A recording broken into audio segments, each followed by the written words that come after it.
Hi, welcome to Monstober Werewolves with Amberstone Draws. Today's werewolves are some random ones. Things that I don't know enough about, didn't feel like researching enough for a full video, or just plain forgot to record all parts of. Yep. So let's kick it off with the 2004 movie Van Helsing. Van Helsing was this weird little thing. It had blockbuster movie money behind it. The sets were amazing. The dialogue was pretty fun and the cast was great. So, like, what went wrong? Was this a case of trying to shove too much into a tiny package?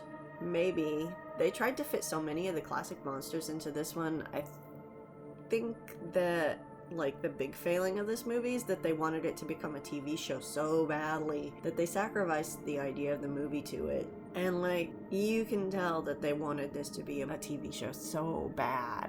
Like, otherwise, why would they build that giant, awesome set? The werewolves in this one are Krynos wolves, huge and hulking and pretty cool.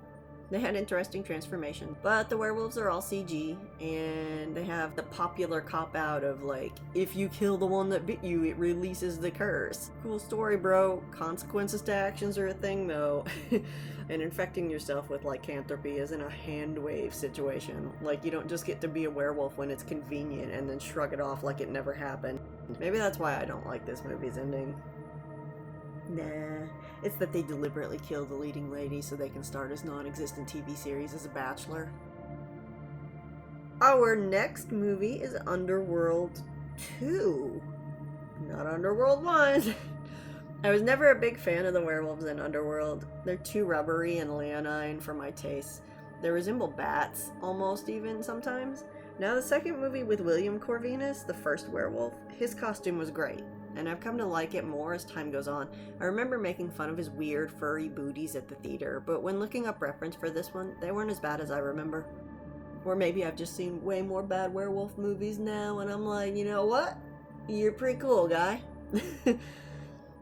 I don't particularly like this movie, nor do I like the third one. The first one's fun, the second one is less fun, the third one is a story we've been told so many times that by the time we actually get to see it, it's pretty boring, which is a huge shame, because the werewolves in it are really well done. The fourth and fifth ones came out of nowhere, and I didn't really know they existed, and was getting to, like, Resident Evil levels of superfluous sequels, but what the hell. I've seen all those. I might as well watch these at some point. But while we're on the subject of sequels, this next werewolf is the werewolf from Ginger Snaps 2, Ginger Snaps Unleashed. Ginger Snaps 2 is a strange, serious, depressing movie. During Ginger Snaps, Bridget figured out that she could reverse the werewolf transformation with a mixture of wolfsbane injected. Ginger rejects the cure, instead trying to make Bridget like her so that they can be together.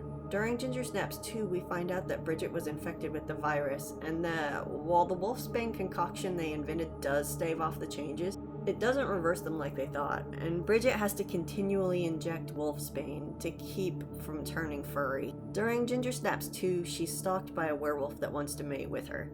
We never really find out much about this werewolf. It's just an ever-present threat, stalking her and killing any men that get too close to her.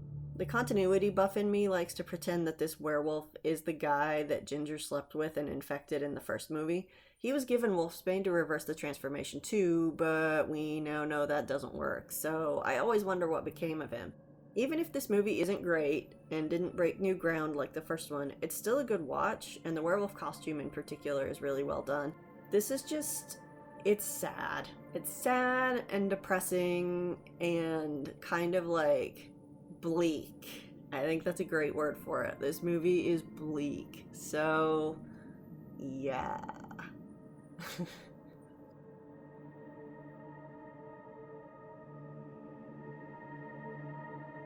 Our next werewolf is from Trick or Treat. I was really looking forward to painting this one until I tried to find reference shots. You'd think you remember the werewolves from this one, but your imagination fills in the blanks because there are so very many blanks. We never fully see these wolves, and I can't tell you if they're Krynos, Hispo, or just some huge wolves. During the transformation scenes, they seem like they might be Krynos, but after they transform fully, they're very low on the screen, suggesting that they're Hispo or oversized wolves. I was unable to get a good picture of any of them, even after looking for behind the scenes costumes, so this one didn't go the way that I wanted it to, and I just kind of had to make up some stuff. So I was planning to do a full entire video about these guys, but rewatching the whole thing, there isn't really much to go on, which is sad, because this is a great little short, and Trick or Treat's an awesome movie. But maybe we'll make up for that later this year, and I'll do like some Krampus stuff.